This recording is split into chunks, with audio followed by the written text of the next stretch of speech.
Hello everyone, how is everyone doing today? This is Pamela Pedrick coming to you live from Ocala, Florida. If you're not familiar with me, I am a health and wellness coach, registered nurse, and nutrition consultant for weight loss. What's up, Facebook? Now, if you're new to me, never seen me before, drop a 1 in the comment section. And if you're watching the replay, please do the same, as I do check back on my comments. And don't forget, if you are ever watching me as I'm going live and you share my broadcast, there's that share button down there, normally toward the left. Share the video as I'm going live, and then write in the comment section the word shared, and I will give you a shout out during my broadcast. So in today's video, I'm going to be sharing with you some best tips for healthy eating. All right. Drop a 2 in the comment section if you had a fabulous 4th of July weekend. I mean, goodness, it was on a Tuesday, so people were kind of celebrating all week long, right? I would drop a 2 as well. I had a fabulous 4th of July weekend. So now it's time to get back to it. Maybe you overindulged a little bit. Hey, we're human. It happens at times. So today I'm going to give you my best tips for healthy eating. And if you find value in this, think it might benefit someone else as well, don't forget there's that share button. All right, so first tip for best tips for healthy eating. You have to look at your food and the source of your food. Where did your food come from? For instance, for your beef, for your chicken, that includes the eggs and your dairy, what you want to make sure of is the best source of those types of foods, the best for our overall health and nutrition, is those that come from, for your cows, you want it to be grass-fed cows, no antibiotics, no hormones in the dairy or in the beef that you eat. For your chickens, you want them to be more of a free-range chicken. Also, no antibiotics, okay, and no hormones as well, because that's going to be best for your overall health. Now, there's a difference between cage-free for your chicken and free-range for your chicken. Cage-free just means that they literally were not put in a cage, but they can still be in small places, small confined places, and having that, adrenaline going on, their stress, which increases their cortisol levels. So you want more of something that is a free range, because then they're actually out roaming in the free range. Same thing with your cows. You want them to be free range as well. Those are the best sources of your meats and your poultry. Now for your fish, if you love salmon, drop a 3 in the comment section if you love yourself some salmon. I love salmon. The best source of salmon is wild caught salmon. Once again, because they are eating what is naturally in their environment, and it's going to be the best source for us as well. All right, so you look at your sources, and then with your dairy, you also, a lot of people are putting protein powder in their smoothies nowadays, or they're putting protein powder in their pancakes just to boost their protein, which is great. But you also want your whey protein to be from grass-fed cows as well, no antibiotics and no hormones. Okay, number 2. You want your sources of food, you want what you're eating to not be filled with added junks and added fillers, okay? One of them being artificial sweeteners. Nothing from the pink pack, nothing from the blue pack, nothing from the yellow packet, okay?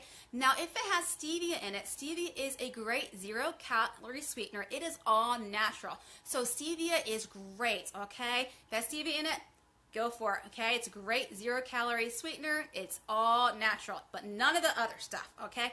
Another thing you want to make sure that's not added into it, I'm going to spend a little bit more time on this, is MSG, also called monosodium glutamate. Now, what I want you to do is Google MSG names, and you'll see a whole bunch of names that MSG goes under as well. So if you're looking in your ingredient label, it might not necessarily say MSG, and MSG is used to flavor Chinese food, it's used in our canned vegetables, it's used in our processed meats, and it's also, yes, in our frozen health foods. My goodness, so we gotta watch out even with our frozen health foods that MSG is in it. Now, why we need to watch MSG? What happens with MSG? MSG can cause migraines in people and can cause headaches. And if you're a migraine sufferer, you might have already made that connection for you, so you look at and you try to stay away from it. But Google MSG because it's actually under different names, okay? I'm a migraine sufferer. I have to watch what is in my ingredients, so I have to know all the names that MSG goes by. Another thing you want that MSG can do is it can affect your overall brain health. It can increase your cholesterol level, it can cause hypertension, and it can also obesity is linked to obesity. Now, MSG is in a lot of products. Now, the only time you actually see MSG in your ingredients is, and the FDA regulated this, if it's only 99% pure MSG. So, for instance, if it's only 90% pure MSG, it will not have the name MSG. It'll have one of the other names that MSG goes by, which is kind of odd, right? So we got to be our own health advocate, and we got to watch out for this. I'm going to take a sip of water here. My new water bottle, which I showed you on the broadcast the other day. It's awesome. 48 ounces of water.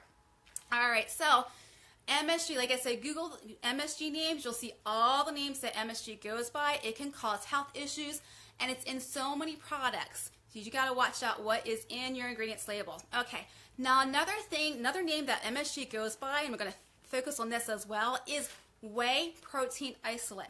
Like I said, a lot of people are using the whey protein powders, put it in their smoothies, and then adding it to maybe their pancakes. And you can add it to a lot of baked goods as well to supplement your intake of protein, which is great if you're trying to increase your intake of protein, right? However, whey protein isolate is a derivative of, guess what? MSG, right?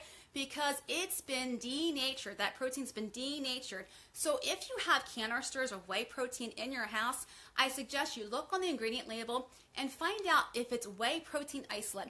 If it is, you might want to reconsider consuming that into your smoothies or your food. Now, what type of whey protein is better for you that doesn't have an MSG derivative? That is what's called whey protein concentrate. Once again, whey protein is spelled W-H-E-Y. It is a type of protein which is research shows to be the absolute best source of protein that is easy to ingest, especially in powder form, that we can increase your protein intake. Now, whey protein concentrate is the best source of whey protein. It is not an MSG derivative, okay? So that might be something new for you that you've not heard before. I know it's new to me when I was doing my health and wellness journey, a couple years ago when I started, where it's like, okay, you got to watch for all these names of MSG. They never make it easy for you to do it, right? It's like, okay, now we got to look at all these names for MSG, and guess what? It's whey protein isolate, and now we got to look at our protein powders that we use, right? So once again, the best source is whey protein concentrate. All right, now another thing we got to watch out for is, look at my notes, pesticides, okay? Pesticides, our fruits and our vegetables. Now, if you have a local farmer, a lot of times they use pesticides as well, so you just got to be careful. Organic is always best. However, I'm always one for being, real about things, real about life. A lot of times that's just not an option, right? Whether it be the expense or maybe you just don't have access to good organic fruits and vegetables. And pesticides, once again, chemicals and toxins, we have to be careful of what we are consuming because it does affect our overall health and even our weight loss, right? So one thing that you can do, and it's going to be a little backwards because of the Facebook Live, is get yourself a good vegetable wash. This is actually called Veggie Wash. I got it off of Amazon.